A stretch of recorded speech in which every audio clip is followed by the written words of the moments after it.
Wow! Wow! Get on your feet! Get up!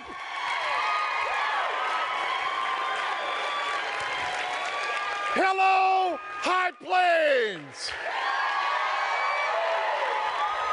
I tell you what, I know you've been here for 2 days. Stand up, don't you sit down.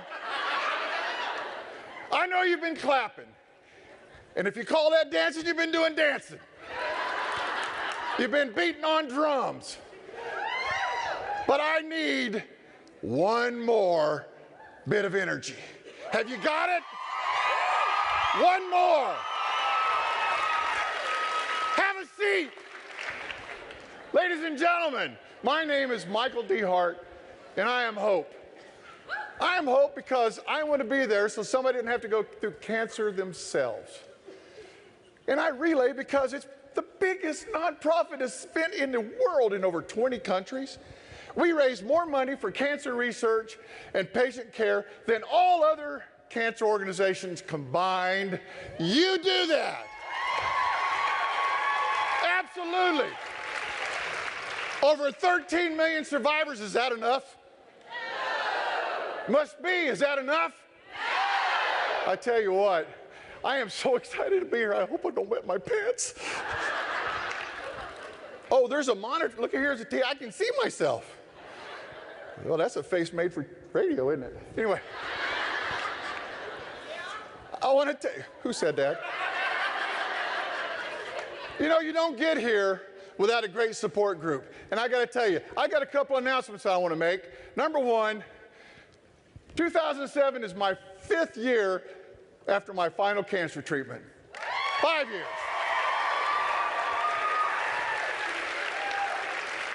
It's also my 35th wedding anniversary year. Yeah, my wife said she got in a rut and just couldn't get out of it.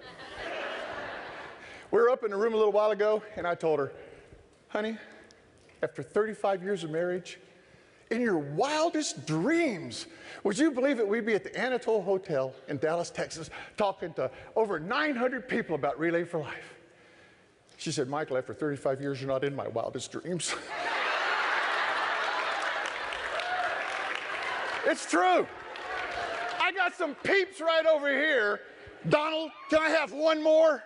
Please. South Central Texas!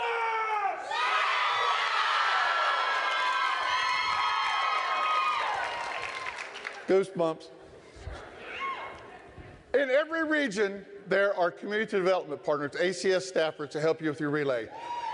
There are angels that walk among us, ladies and gentlemen. Where are my angels? Stand up. There they are, ladies and gentlemen, from Austin and Waco. This is our 60th event together.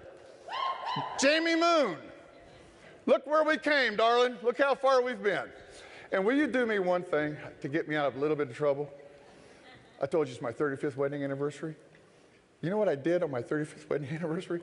I took my wife to a relay kickoff in Temple, Texas. But she saved my life, ladies and gentlemen. She wouldn't let me get down. She kicked my butt when it needed kicking, and she's sitting right there, and her name is Robin. Would you tell her thank you?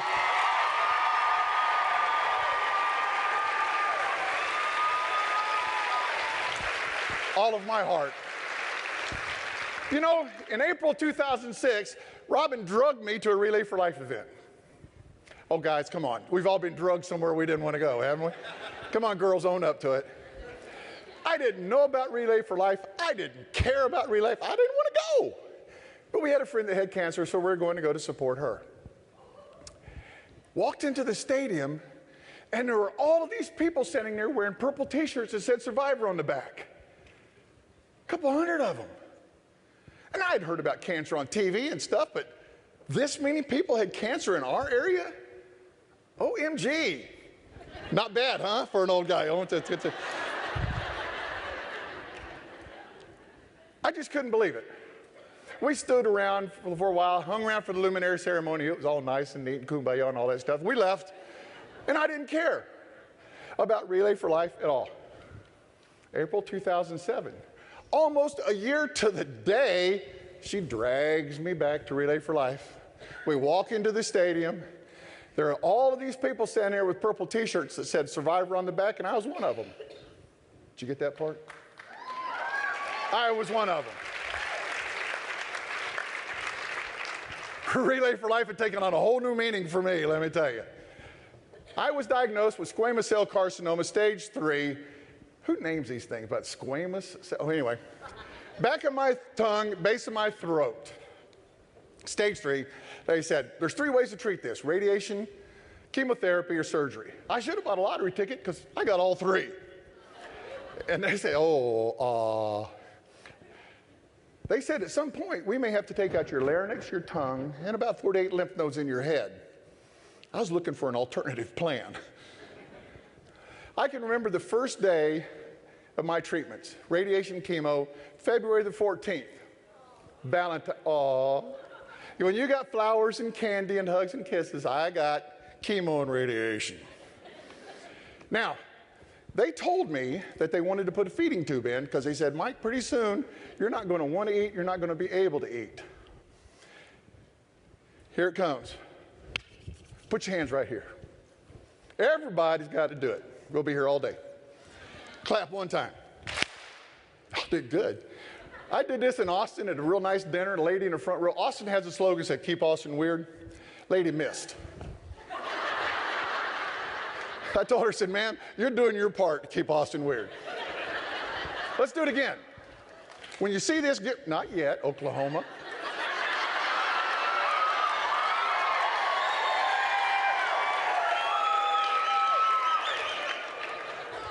Ready? So every time you see me do this, get ready, okay? Not yet. You can put them down. This lady's over here ready. I said no to the feeding tube. Rubber nose in my hose. Rubber nose in my hose. So I took that first radiation treatment that morning. I had to do it 5 days a week for 7 weeks. And they bolted me to the table, and they do bolt you down. They have this mask. They bolt you to this table, and then they rate. And there are side effects. I don't produce any saliva, and I glow in the dark. So if the lights go out, follow me. I'll be the first one out that door right over there. But you don't see it, you don't hear it, you don't feel it. So I jumped up from the table, and I thought, this is all you got? I can handle this. 4th day, I wasn't getting up quite so quick. I did get a raging sore throat. Wonder of wonders, radiation. I lost 72 pounds in 3 weeks. Every day that I went in there, they said, we need to give you a feeding tube, Michael. And I said, no. Why? Because I was afraid of it. I didn't know what it was. I needed to talk to somebody who had been through this before. I was like the guy walking down the road that fell into a deep, dark hole, steep sides, couldn't get out. He's trapped.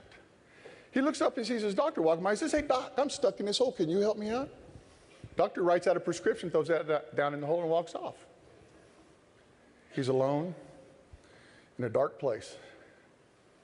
When he sees a preacher walking by, say, Pastor, I'm stuck in this hole. Can you help me out? He writes out a prayer, throws it down in the hole, and walks off. It's pretty lonely at times. You don't see any way out. And it's very dark. He looks up and he sees a friend walking by. He says, hey, Joe, can you help me out? Joe jumped down in the hole with him. He goes, Joe, you idiot, now we're both trapped down here. Joe said, yeah, but I've been here before and I know the way out. I want to be a Joe for people. That's why I am hope.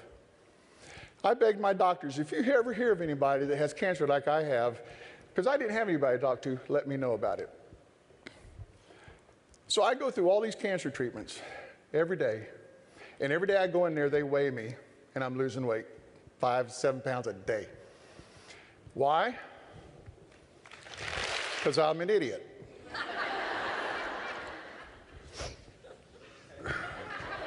Okay.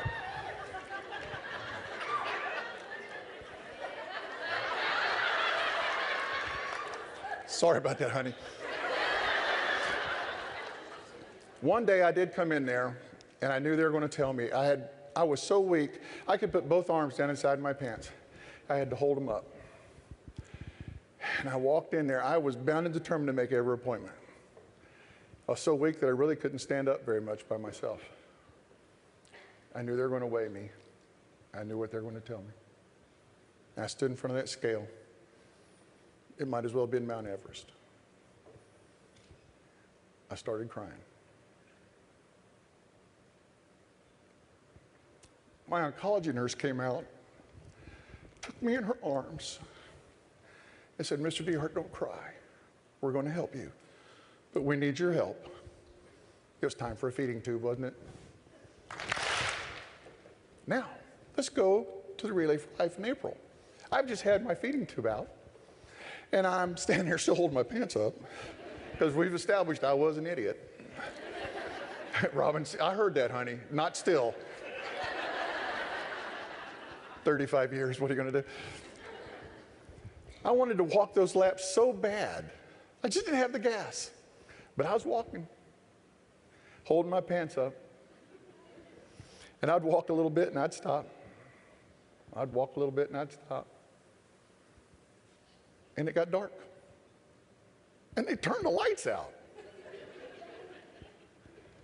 And all those bags lit up, circling that track. Thousands of them.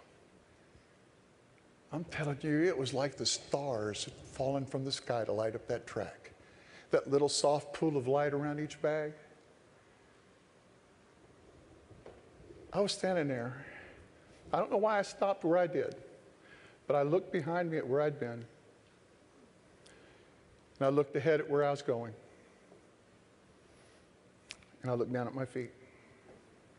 There was a luminaria with my name on it. Without telling me, my wife had done a luminaria in my name. Powerful moment. No, down here, not up here. That's a powerful moment, ladies and gentlemen. And something occurred to me about that light. You want to talk about dream big? You want to talk about relay big? How about, you want to hope big? I know what that light was. That was the light of hope in each one of those bags. And it may have been from the heavens. Ladies and gentlemen, that is the light of hope. And do you know where that hope comes from? It comes from this room. It comes from every one of you and what you do at your relay. I'm standing here as a cancer survivor because of what you do. You saved my life. And one of my messages to you today is thank you from the bottom of my heart. That light of hope is from every relay that has ever been and ever will be, and it's the light of hope in the not too distant future. We'll have a cure for this thing called cancer. Do you agree with that? You want to hope big? You want to dream big? One guy had a dream in 1985. He went for a little bit of a run. We now call that Relay for Life, the largest nonprofit event in the world, and you're part of it. You saved my life. That's hope, ma'am. That's what hope is. You are the light in every one of those bags. When you go to a Relay for Life, I want you to remember the 900 people here, because if you want to know where that hope is coming from, Brooke, it comes from you guys. You guys saved my life. How can I thank you for that? Well, I tell you what I can do.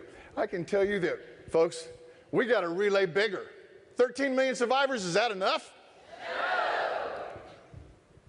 How many is enough? All of them. Can you tell me that? All.